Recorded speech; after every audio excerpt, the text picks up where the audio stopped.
Best practices for building relationships and making sales. How successful you are when you message someone on a social messaging app will come down partly to how you conduct yourself and your communication skills.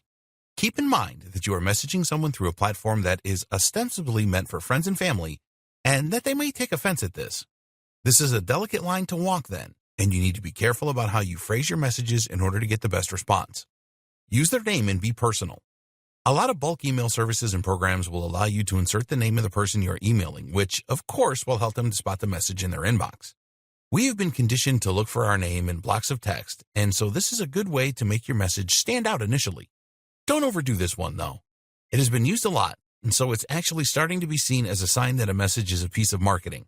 "Hey, John," is a subject line that John is seen too often, so use it subtly and creatively. Using their title or mentioning something about them like the website they own can be more effective, for instance. The same goes for your social messaging. Try to refer to the individual by name to demonstrate that you are not just sending out large amounts of spam content without giving any thought to who is on the receiving end. Another tip in this same vein is to try and do your research where possible. If someone messages you on Facebook through your page, you can view their profile in order to get an idea of who they are and what their interests might be. Involve them. Using the recipient's name or details is one way to make them feel involved and make them assume that the message is actually relevant to them. There are other ways to involve them, though, too, and all of these can be equally as powerful, if not more so. One method, for instance, is to ask for advice. If your message says something like, "Could you please help me come up with some ideas?" then you'll find you get a surprising number of readers. People love being asked for help or advice. We're all narcissists deep down. But more to the point, this is the kind of strategy that we're not used to seeing from businesses, and that makes it pique our interest more. Be honest. Another strategy is just to be honest, but to set yourself apart. People are pretty savvy and desensitized these days when it comes to things like email marketing or social messaging, so rather than trying to get in under their radar, why not just say, "I have something great to offer, and I think you should take a look."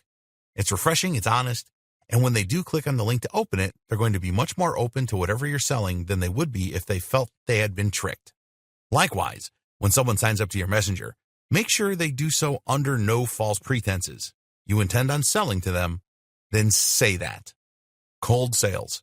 Every now and then, you might decide you want to try messaging a potential lead cold.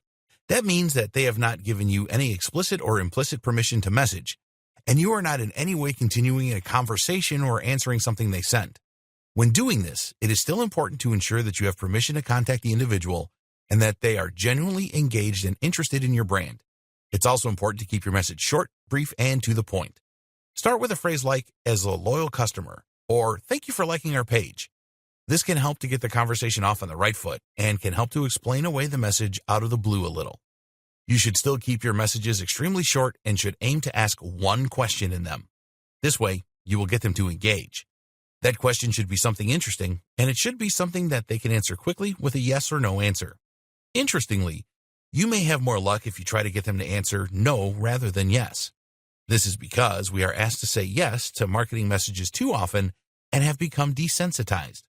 Answering no feels different and makes us sit up and take notice. For example, asking, "Can you spare a moment?" is less likely to be successful than asking, "Are you busy right now?"